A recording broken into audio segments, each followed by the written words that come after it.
this is Eric White with Board Game Geek. I'm here with Paul Mulders from Put In Games, and we're looking at Agra by designer Mike Keller. And this is a first pre-production copy you're showing off at Gen Con 50. That'll be out at Spiel 2017. Yes. And there's a lot of stuff to look at. So, what are we doing here? All right, so we're in India right here. We want to become the most wealthiest merchants because then we're going to get invited into Akbar's. He's sitting on a throne right here. Okay. Akbar's birthday party. So how we're going to do that? In its essence, this is a worker placement game. Okay. So we're going to use workers to do certain actions. You can do use the production buildings right here. So you place a worker directly onto that, or one of the 4 characters at the top. Okay. Or later on, you will be building these buildings, and they will process certain goods into different kind of goods. Okay. Like sandstone will turn into cement or into bricks. Okay. As we develop and build these buildings Yes. over the course of the games. Okay. So when you place a worker on the board, you will check your player board, Okay. and this is only for the production buildings. Let's put that one in the zoom view. If you look at this part of the player board, you see the same symbol on here as on the board. So we have sandstone over there and over there. When I produce, I check the empty spots that are between these 2 farmers Okay. in the direction of the sandstone. So I see 1, 2 empty spots. Yep. That means I will produce 2 sandstone. So I put 2 of my markers on that spot, so I know I keep track of what goods I have. Okay. Later in the game, you'll be able to move these guys or even remove the crates. So if I would do the action now, I would get 4 sandstone. Okay. So the production actions can get stronger. All right. Although you're weakening something else. Yes. Because you have to Yeah. devote one way or the other. Yep. Okay. All right. Right. Let's put this one back. So that's the same because you see all the 4 different goods, different production goods on the player board. They are all 4 right here. Okay. So how do you build the buildings? You use the architect at the top left corner. You have to use certain goods to build buildings. The price is depicted on the not yet been built chips at the board. Okay. And as soon as you build a building, you remove this one, and you can place a worker on it immediately and process these goods into there. You can process up to 3 goods. So these ones go into there, and now I now have access to cement. Okay. This guy lets you ship these goods to notables at the bottom of the board. The boat guy is at the first tier when the game starts out. So the first 5 level 1 notables are available. There's a bunch of others in the box. You have about 25 to choose from each game, so this is a variable factor. Let's say I want to deliver one of the cement goods I just made onto this notable. He will give me a coin for that. And when it's filled up, there's a small majority game there. So the person who delivered the most expensive good, which is always listed at the top, will win this majority. So in this case, blue would win this notable over. He would come to him, he would flip it to the other side, and he can now use the special ability that's on there. All right. And as you can see, all the special abilities are also listed on the front. Right. By delivering to a blue notable, flipping back shortly, I also go up 1 step on the blue track, because the factions of the 3, there are 3 factions of these, arts and crafts, religious type, and merchants and traders. Okay. So I just took a step on the blue track. Why would I want to do that? Because they have contracts for certain goods, and this is a main way to get a lot of cash in there, because when I'm at the first step, you see the amounts depicted at the side. I would get 3 rupees if I would deliver a block and a statue. Statue is a very expensive good though. The last ones are luxury goods. They only can be transferred from, this one goes from brick to a statue. So before you can make that, you have to transfer sandstone into bricks, and then bricks goes into statues. Okay.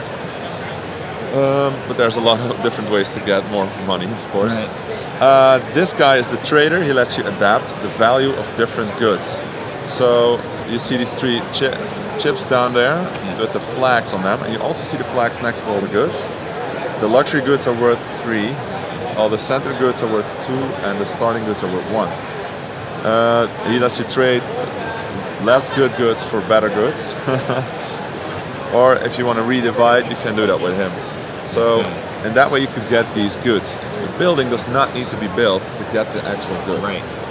You're bringing it in. Yep, from somewhere else. Yeah. The botanist lets you pick 2 of the 3 actions that are listed there.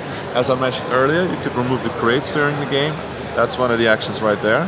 Okay. And you could move the farmers around. That's one of the actions right there. Now there are multiple ways to do extra actions in this game.